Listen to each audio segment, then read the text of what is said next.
अब आगे। अब उस हॉल में बस अग्रवाल परिवार और होटल के स्टाफ बचे हुए थे।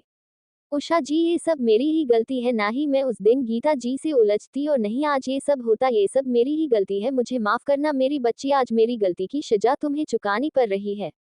देव जी नहीं, इसमें आपकी कोई गलती नहीं थी और ना ही आज थी, आप बेवजह अपने आप को दोषी मान रही है। प्रीति हमा, इसमें आपकी कोई गलती नहीं है। लेकिन बेटा, वो इससे पहले कुछ आगे बोलती कि तभी सृष्टि बोलती है, इसमें आपकी कोई गलती नहीं है माँ, जो कुछ हुआ है वो सब मेरी गलती थी। प्रीति दीदी, आप ये क्या बोल रही हो, आपकी इसमें क्या गलती थी, इसमें अगर किसी की गलती थी वह मिसेज मेहरा और उसके बेटे की है, ना कि आपकी।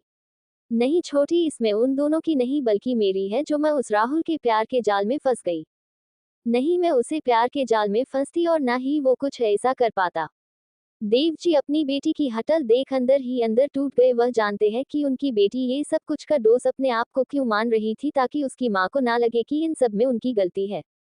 देव जी एक लंबी सांस लेकर सबको कहते हैं कि जो कुछ भी हुआ उसमें किसी कोई गलती नहीं है और जो कुछ भी होता है अच्छे के लिए होता है। प्रीति, पर पापा इसमें क्या अच्छा हुआ? देव जी, अगर शादी के बाद ये सब बाहर आता थी सृष्टि के लिए कितना बुरा होता, उसकी तो पूरी जिंदगी बर्बाद हो जाती।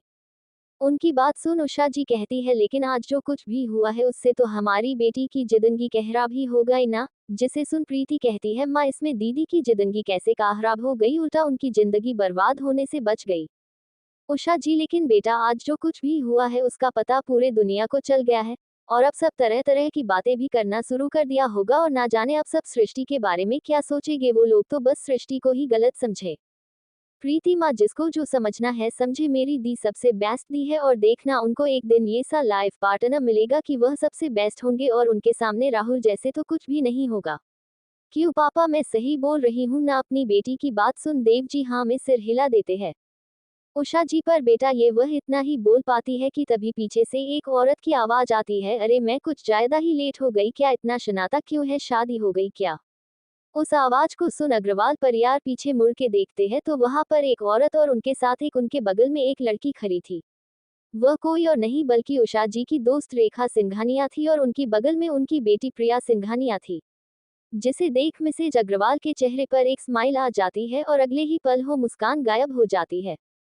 रेखा जी आगे आकर उषा जी के सामने खड़ी हो जाती है और कहती है, क्या हुआ, हमें देखकर खुशी नहीं हुई?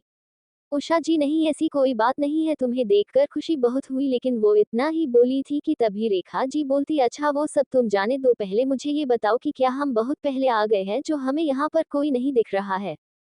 उनकी बात सुन उषा जी कहती है कि और कोई देखेगा भी नहीं, जिसे सुन रेखा जी बोलती है, मतलब दिखेगा भी नहीं? क्या हुए है जो आप सब इतने परेशान क्यों है, सब कुछ ठीक तो है ना? प्रीति आगे आकर अपनी माँ से पूछती है, माँ ये तो मिसेज सिंघानिया है ना, the great business tycoon Arjun Singhania की माँ है ना?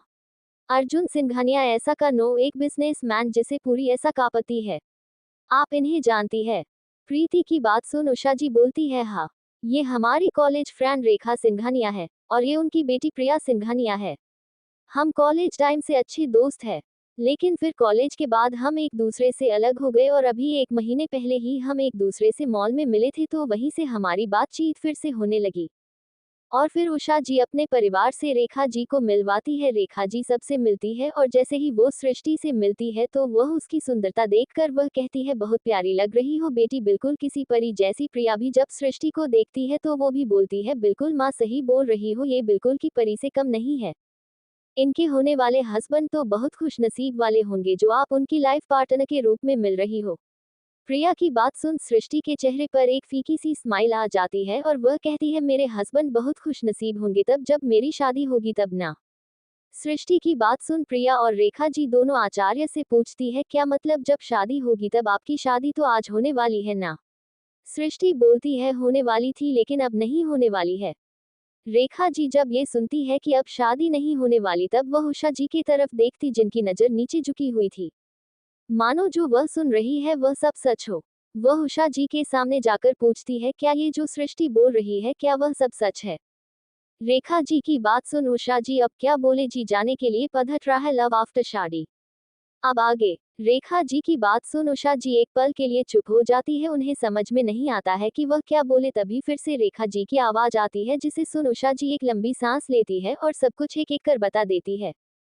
जिसे सुन रेखा जी के साथ साथ प्रिया भी शौक हो जाती है और बोलती है कि कोई भला ऐसा कैसे कर सकता है किसी के साथ। रेखा जी भी गुस्से में बोलती है, हाँ प्रिया सही बोल रही है, किसी को कोई हक नहीं है कि वह किसी की जिंदगी खराब कर सके। वह उषा जी से बोलती है कि उस राहुल मेहरा की हिम्मत कैसे हुई ऐसा करने की, मैं अभी अपने बेटे से बोलकर उसे और उसके पूरे परिवार को सड़क पे ला सकती हूँ। वह इतना बोल जैसे ही अपना फोन निकलकर फोन करने वाली होती है कि तभी सृष्टि बोलती है, उसकी कोई जरूरत नहीं है आंटी, उसने जो किया है मेरे और मेरे परिवार के साथ किया है, इसीलिए उसको सजा देने का हक मेरा है। सृष्टि की बात सुन रेखा जी रुक जाती है क्योंकि वह सही थी, सजा देने का हक सृष्टि को ही था। रेखा जी एक गहरी सांस लेकर उषा जी की ओर देखती है और कहती है, अगर तुम कहो तो मैं एक बात कहना चाहती हूँ। अपनी दोस्त की बात सुन उषा जी बोलती है, तुम्हें कुछ भी कहने के लिए मेरी इज्जत लेने की जरूरत नहीं है। तुम मेरी दोस्त से भी बदकर हो तो बेझिझक बोल सकती हो। उषा जी की बात सुन रेखा जी बोलती है, तुम तो जानती ही हो मेरे बड़े बेटे को, उसके लिए मैं एक अच्छी सी लड़की ढूंढ रही हूँ जो मेरे बेटे के साथ साथ मेरे परिवार का भी ध्यान रखे। उषा जी हाँ मैं जानती हूँ, तो मैं कुछ समझी नहीं, तुम कहना क्या चाहती हो। रेखा जी मैं ये कहना चाहती हूँ कि मैं अपने बेटे अर्जुन के लिए तुम्हारी बेटी सृष्टि का हाथ मांगना चाहती हूँ। रेखा जी की बात सुन पूरा अग्रवाल परिवार शौक हो जाता है। उषा जी तुम ये क्या बोल रही हो, तुम अपने बेटे के लिए हमारी बेटी का हाथ मांग रही हो। रेखा जी मुझे गलत मत समझना, पर मैं सच में सृष्टि को अपनी घर की बहू बनाना चाहती हूँ। इससे हम सभी की परेशानी दूर हो जाएगी, सृष्टि की जिंदगी भी बर्बाद नहीं होगी और ना ही मुझे सृष्टि से अच्छी कोई और अपने बेटे के लिए पत्नी मिल पाएगी। रेखा जी की बात सुन उषा जी के साथ साथ देव जी, प्रीति और सृष्टि सब सोच में पड़ जाते हैं। वहीं प्रिया के फेस पर एक प्यारी सी स्माइल थी, मानो वह इस रिश्ते से बहुत खुश थी। प्रीति क्या आप जो बोल रहे हैं वह सच है, मेरा मतलब आप सृष्टि दी की शादी अर्जुन सर से करना चाहती है। प्रीति की बात सुन प्रिया बोलती है, हाँ माँ सही बोल रही है, सृष्टि जैसे भाभी मुझे नहीं मिल सकती। क्यों माँ, इतना बोल वह सृष्टि की तरफ देखती है जो इस वक्त किसी सोच में घूम थी। अपने दोस्त की बात सुन उषा जी देव जी से बोलती है, आप इस मामले में कुछ बोलना चाहते हैं। देव जी अगर सृष्टि को इस रिश्ते से कोई परेशानी नहीं है तभी वह इस बात को आगे बढ़ाएंगे। ये सृष्टि अपने परिवार वालों की तरफ देखती है और किसी सोच में डूब जाती है। फ्लैशबैक, जब सृष्टि ने अपने और राहुल के रिश्ते के बारे में अपने घर वालों से बात की थी तब उसके मम्मी पापा ने उसे कहा था कि अगर उसे राहुल पर भरोसा है तो उन्हें इस रिश्ते से कोई दिक्कत नहीं है। फ्लैशबैक एंड, ये सब सोच सृष्टि की आंखों में आंसू आ जाती है लेकिन वह खुद को संभाल लेती है। उसने तो सोच लिया था कि अब वो कभी भी किसी से प्यार और नहीं शादी करेगी, लेकिन अपने परिवार की हालत देख वो सब भूल जाती है। वह जानती थी कि पूरी दुनिया अब इस बात के लिए उसके परिवार को ताने मारेगी और बुरा भला बोलेगी। अगर उसकी बात होती तो वही ये सब कुछ सह लेती, लेकिन अपने परिवार पर एक आंच भी नहीं आने देगी। यही सब सोच सृष्टि ने अपने पापा और मम्मी को देखा और एक गहरी सांस लेकर उसने कहा, जो आप सबको ठीक लगे मुझे वह मंजूर है। उसकी यह बात सुन देवजी बोलते हैं, अगर बेटा आपको इस रिश्ते से कोई दिक्कत नहीं है तो हमें भी कोई परेशानी नहीं है। देवजी की बात सुन रेखा जी के चेहरे पर एक स्माइल आ जाती है और वह कहती है, अगर सृष्टि और आप सबको कोई दिक्कत नहीं है तो मैं अभी अपने बेटे को बुला लेती हूँ और आज ही इनकी शादी करवा देते हैं।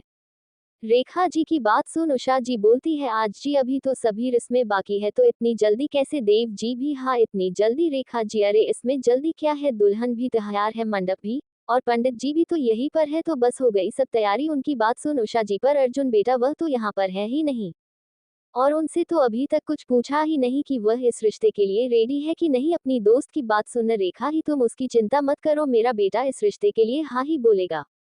रेखा जी ने हाँ तो बोल दिया था, लेकिन वह भी जानती थी कि उनका बेटा कितना जिद्दी है, वह इस रिश्ते के लिए हाँ नहीं बोलेगा। लेकिन उन्होंने ठान लिया था कि आज वह अपने बेटे से आज हाँ बोलवा कर ही रहेगी, चाहे कुछ भी हो जाए। इतना सोच वह प्रिया की तरफ देखती है, जो कि वह भी यही सोच रही थी कि अर्जुन इस रिश्ते के लिए हाँ कैसे बोलेगा। तो क्या लगता है आपको, अर्जुन इस रिश्ते के लिए हाँ बोलेगा या फिर कहानी में आएगा कोई नया मोड़? कमेंट करके जरूर बताएं।